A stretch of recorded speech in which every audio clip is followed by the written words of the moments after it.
திருமண கொள்கையை உங்கள் வேண்டுதல்களை பலிக்கச் செய்கிறது. இங்கே கொள்கை என்ற சொல்லின் மூலமாக நான் ஒரு பொருள் எவ்வாறு வேலை செய்கிறது என்பதனை மட்டுமே குறிக்கிறேன்.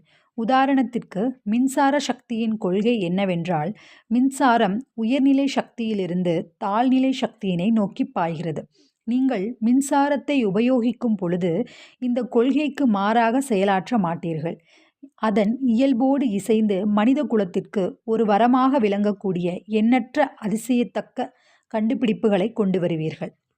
இதுபோலவே உங்கள் ஆழ்மனதும் ஒரு கொள்கை.